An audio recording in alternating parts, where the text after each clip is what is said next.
नमस्कार दोस्तों, मेरा नाम है प्रदीप चौहान। बात समझनी है तो पूरी सुननी होगी। दोस्तों, इन खूबसूरत हसीन वादियों से आज मैं आपको बात बताने वाला हूं कि राहुल गांधी कैसे नो नॉनसेंस मूड में आ गए हैं। आप लोगों ने खबर सुनी होगी कि सोशल मीडिया जो टीम है कांग्रेस की, उसको लेकर बहुत बड़ी इंक्वायरी चल रही है। बहुत सारे लोगों पर गाज गिरने की पूरी उम्मीद है। अब आप समझ सकते हैं कि सोशल मीडिया का ये नंबर क्यों आया। दरअसल राहुल गांधी जो कुछ दिन पहले एक प्रधानमंत्री मोदी को लेकर एक पोस्टर जारी हुआ था, जो गायब वाला पोस्टर था, उसको लेकर बहुत खासे नाराज हुए थे, क्योंकि एक जो कांग्रेस ने नैरेटिव बनाया था वो नैरेटिव बीजेपी ले उड़ी थी। उसको एक मौका मिल गया था बीजेपी को अपना नैरेटिव गढ़ने का, और राहुल गांधी किसी भी हाल में ये नहीं चाहते थे कि एक किस तरह का नैरेटिव उनके हाथ से निकल जाए और बीजेपी फिर अपने नैरेटिव की गेम में आगे निकल जाए, क्योंकि नैरेटिव और परसेप्शन बनाने की गेम में हम सबको मालूम है कि कांग्रेस बीजेपी से कहीं पीछे है। तो इसलिए उन्होंने एक इंक्वायरी का ऑर्डर किया, और इसमें सिर्फ यही नहीं है। आपको याद होगा, भारत जोड़ो यात्रा के दौरान एक खाकी निकर को जलते हुए एक पोस्टर भी जारी हुआ था, उसको लेकर भी बहुत विवाद हुआ था। तो सोशल मीडिया आए दिन, जो कांग्रेस की सोशल मीडिया टीम है, वो टीम आए दिन गुफ अप कर रही है। इसको लेकर राहुल गांधी दरअसल इंक्वायरी करना चाहते हैं कि आखिरकार ये क्यों हो रहा है। और सोशल मीडिया की टीम की हेड कौन है ये आपको मालूम है। वो है सुप्रिया श्रीनेत। सुप्रिया श्रीनेत के अगर आजकल आपने वीडियो देखे हो सोशल मीडिया पर, तो वो घर से बैठकर ट्विटर पर या सोशल मीडिया प्लेटफॉर्म पर वीडियो रिकॉर्ड कर करके डाल रही है राहुल गांधी के बारे में। अब घर से बैठकर लगातार इतने वीडियो पहले कभी सोशल मीडिया पर सुप्रिया श्रीनेत ने नहीं डाले थे।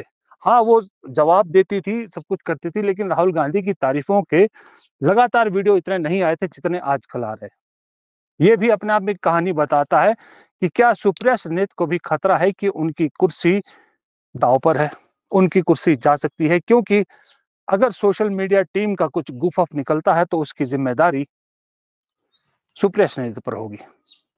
लेकिन मुझे ऐसा लगता है खेल उससे ज्यादा कहीं है।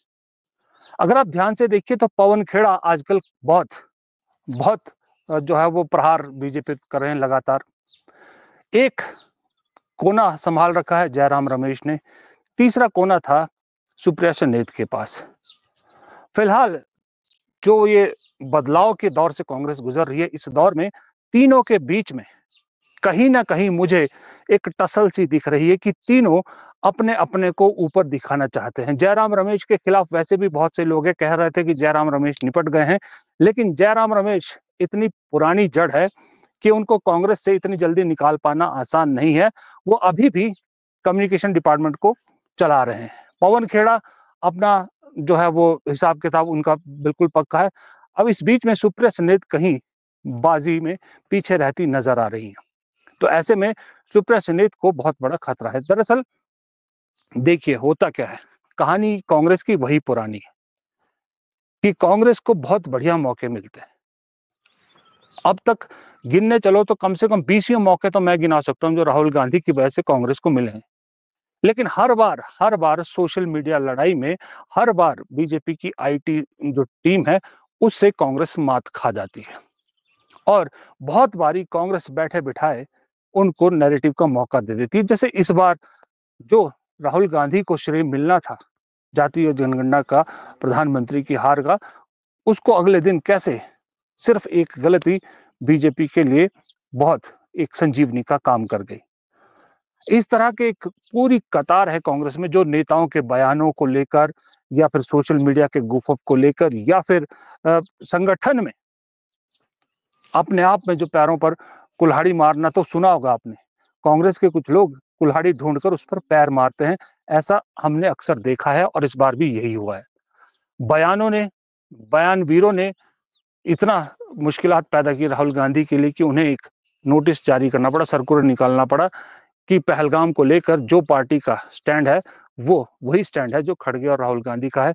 जब पार्टी को, एक नेशनल पार्टी को, ऐसी पार्टी जो 150 साल, तकरीबन 140 साल पुरानी पार्टी है, उसको ऐसा सर्कुलर निकालना पड़ जाए, तो समझ सकते हैं कि अंदर हाई कमान को लेकर लोगों में खौफ नाम की कोई चीज दिखती नहीं है। और इसी चीज को दूर करना चाहते हैं राहुल गांधी। इसलिए वो चाहते हैं मल्लिकार्जुन खड़गे और राहुल गांधी की एक हाई कमान का खौफ जो होना चाहिए था, जो किसी जमाने में इंदिरा गांधी के वक्त हुआ करता था, कि मजाल था कांग्रेस हाई कमान कुछ कहे और कांग्रेस का कोई नीचे का नेता उसके खिलाफ चला जाए। लेकिन जैसे जैसे वो दौर बीता, वैसे वैसे कांग्रेस में जो क्षेत्रीय नेता है, वो क्षत्रप है, वो उपजे, वो अपने अपने क्षेत्र में अपने अपनी बड़ी बड़ी कहानियां गढ़ने लगे और अपना एक बड़ा अस्तित्व बड़ा उन्होंने बनाया और हाईकमान को धत्ता बताने लगे। उसके बाद कोई दमदार हाईकमान भी नहीं आई। सही सी मैं बात बताऊं आपको, अब जाके राहुल गांधी चाह रहे हैं कि भाई जब आप सामने जिससे लड़ रहे हैं, जब आप कांग्रेस को देखते हैं, बीजेपी को देखते हैं, माफ कीजिएगा, तो बीजेपी में क्या होता है, एक बार ऊपर से जो आदेश आया नीचे तक सर्वमान्य है। जिसका सबसे ताजा उदाहरण अभी का जातीय जनगणना का मुद्दा है, जो कि हर बीजेपी नेता को बुरा लगा, क्योंकि उन्होंने इस जातीय जनगणना के बारे में बहुत कुछ पहले बोल रखा था, लेकिन फिर भी प्रधानमंत्री ने फैसला लिया तो उन्हें उसका सपोर्ट करना पड़ा। अब सपोर्ट में सबको ट्वीट करना पड़ा, सब कुछ करना पड़ा। तो ऐसे में ये होती है पार्टी की हाईकमान की बुक्कत, ये होती है पार्टी की हाईकमान, ये होता है पार्टी के हाईकमान का दबदबा। इससे क्या होता है, पार्टी डिसिप्लिन में रहती है, पार्टी में डिसिप्लिन बना रहता है, चाहे वो डर से हो, चाहे वो विचारों से हो, या जो विचारधारा हो। लेकिन कांग्रेस में विचारधारा की लड़ाई भी है, विचारों की भी लड़ाई है, और डिसिप्लिन की लड़ाई तो सबसे बड़ी है।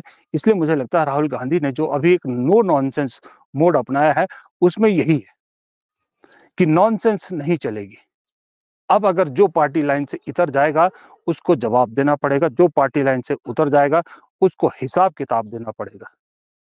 लेकिन इन सब प्रोसेस में अकेला राहुल गांधी क्या क्या करेगा, सवाल ये भी उठता है।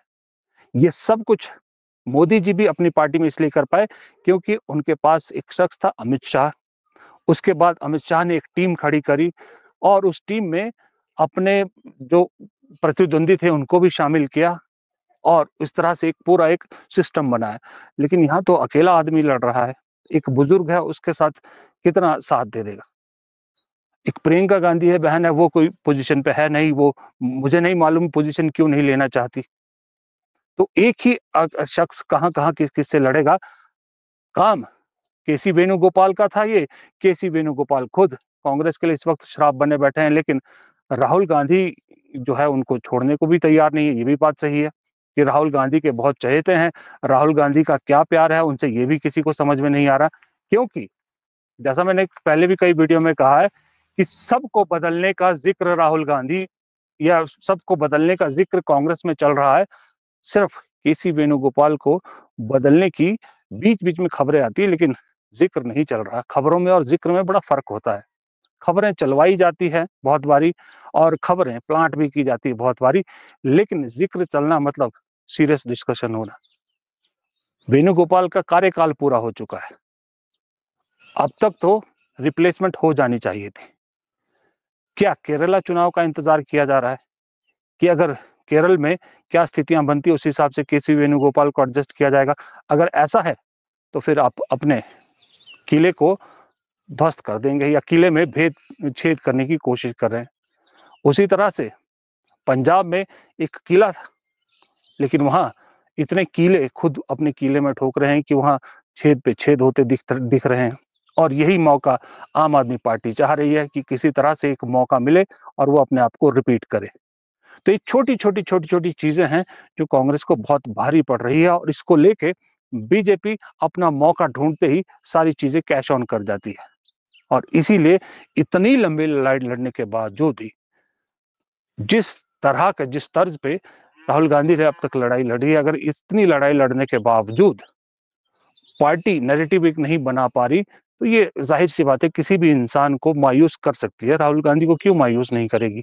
ये लड़ाई का जिक्र कई बार हो चुका है।